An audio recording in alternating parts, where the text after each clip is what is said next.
अध्याय 5 सातत्य तथा अवकलनीयता में आज हम बात करेंगे किसी फलन के सतत और असतत होने के बारे में। किसी फलन की कंटिन्यूटी चेक करने के लिए हमारे पास दो तरीके होते हैं।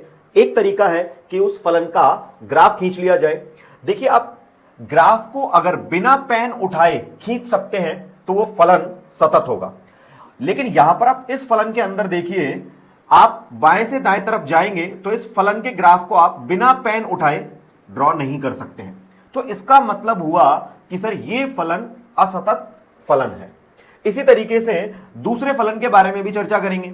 देखिए, यहां पर भी बाएं से दाईं तरफ आप देखिए जाते हैं तो यहां पर एक पॉइंट पर वैल्यू हमें ऊपर मिल रही है।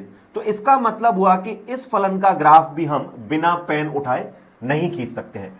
तो देखिए कि फलन के आलेख को बिना कलम उठाए हम नहीं खींच सकते हैं। यह दूसरा उदाहरण है कि फलन असतत नहीं होगा। ठीक है, तो आप देखिए, एक तरीका हुआ हमारे पास उस फलन का ग्राफ हम खींच लें, और दूसरा तरीका है हम इस गणितीय संबंध की मदद से भी पता कर सकते हैं।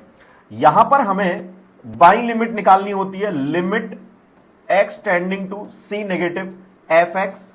दाईं लिमिट निकालनी होती है, limit x tending to c plus f x. और इसी तरीके से फलन का मान निकालना होता है उस बिंदु पर। ठीक है, यदि तीनों मान समान आते हैं तो हम कह सकते हैं कि फलन सतत होगा। तो आइए इस संबंध की मदद से एग्जाम्पल नंबर 1 को सॉल्व करते हैं। यहां पर दिया गया x इज इक्वल टू 1 पर फलन की सातत्य की जांच कीजिए।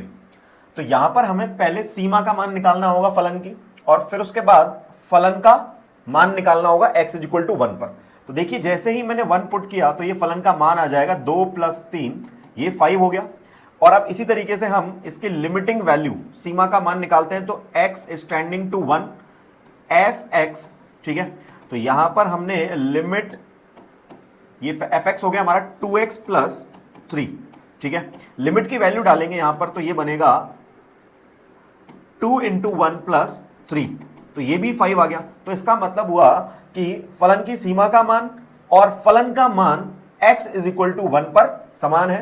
तो इसका मतलब हम कह सकते हैं कि फलन सतत फलन है। ठीक है, तो हम लिख देंगे limiting x tending to 1 f x बराबर है किसके, f1 के।